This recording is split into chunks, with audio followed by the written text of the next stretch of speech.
Two lines in the Dhammapada. Tum he kicham adappam akkadaru tathata. You should make the effort. The Buddha's only teach. Correct. Yes, this is in the Dhammapada you have read long ago when you were young. Because I found it in Mary Lattian's book. Yes. You quoted it somewhere, not this line, but another thing. Yes.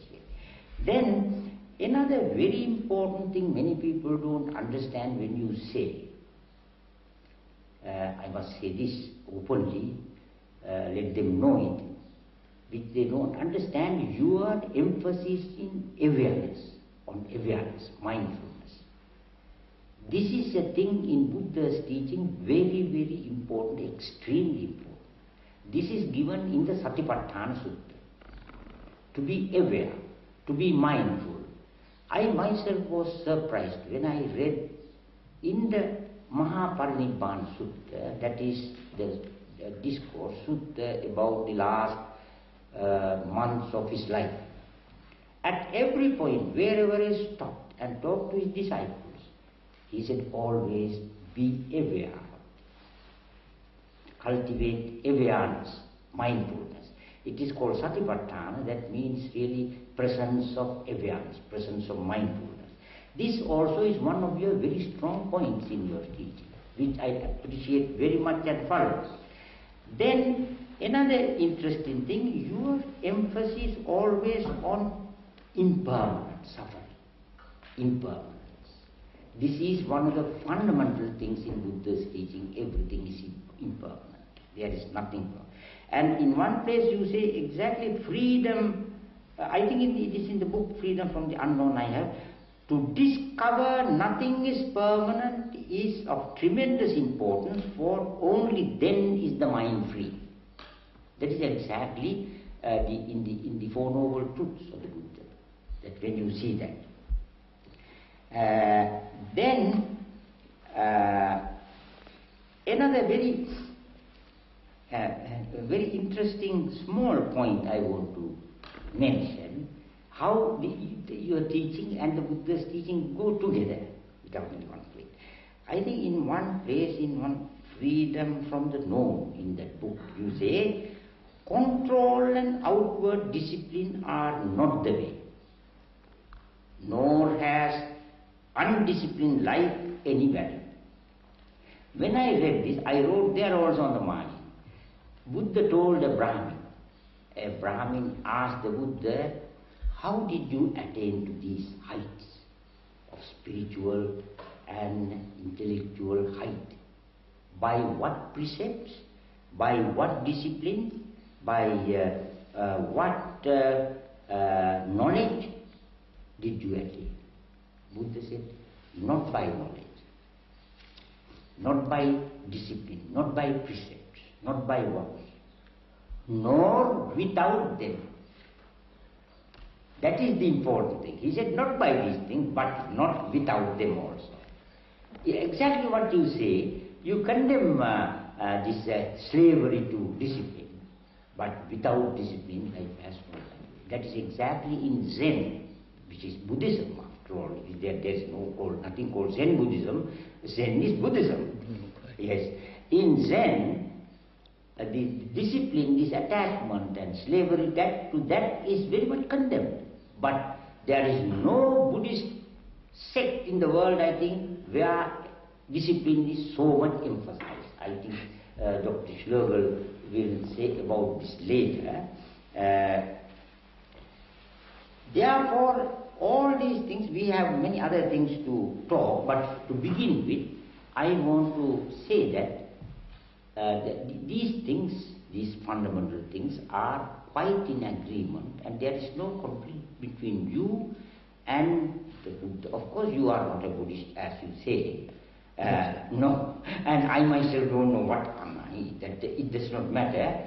But your teaching and the Buddha's teaching, there is hardly a conflict. Only you say the same thing in a fascinating way for the man today, for the modern man.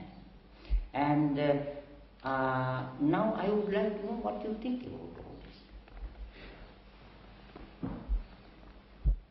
May I say, sir, with due respect, why you compare? No, this is because when I read your books, as a Buddhist scholar, as one who has studied Buddhist texts, I always see it is the same thing. Yes, sir, but if I may ask, what is the necessity of comparing? There is no necessity at all. If you are not a scholar of Buddhism and all the sutras and the sayings of the Buddha, if you are just not scholarly and gone into very deeply into Buddhism, how would it strike you reading this without the background of all that? That I can't tell you, because I was never without that background. So that I'm just... It is a condition. You are putting... It is a condition. We are all conditioned. That's right, sir. Yes, therefore I can't answer that question. Because I don't know what would be the position. So, if I may point out, I hope you don't mind. No, not at all. Yes.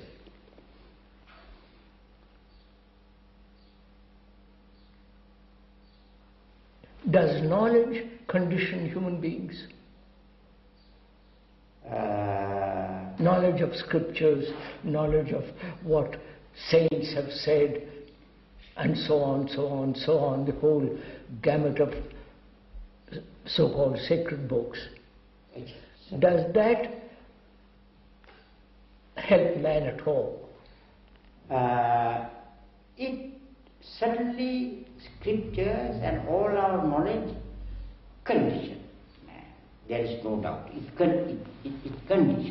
It is conditioning. But I should say that knowledge is not absolutely unnecessary. Absolutely. Not unnecessary. And it is just like this. Buddha has pointed out this very clearly.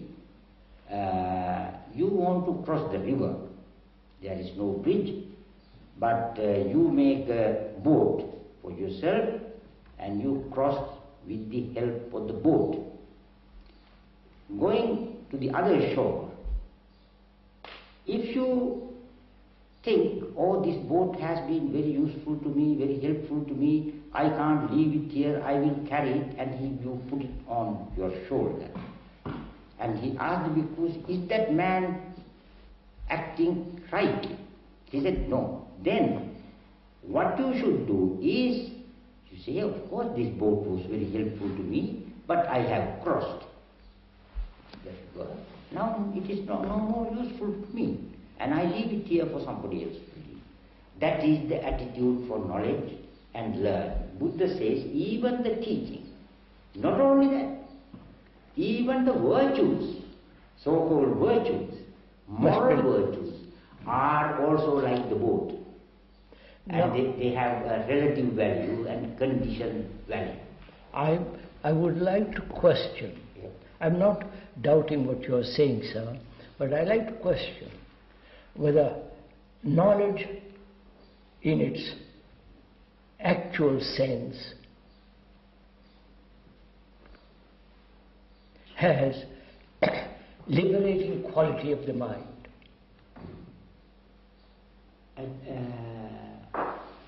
I don't think knowledge can liberate. Has the quality, sir. Knowledge can't, but the quality that you derive from knowledge, the strength, the sense of capacity, the sense of value, the feeling that you know, the weight of knowledge,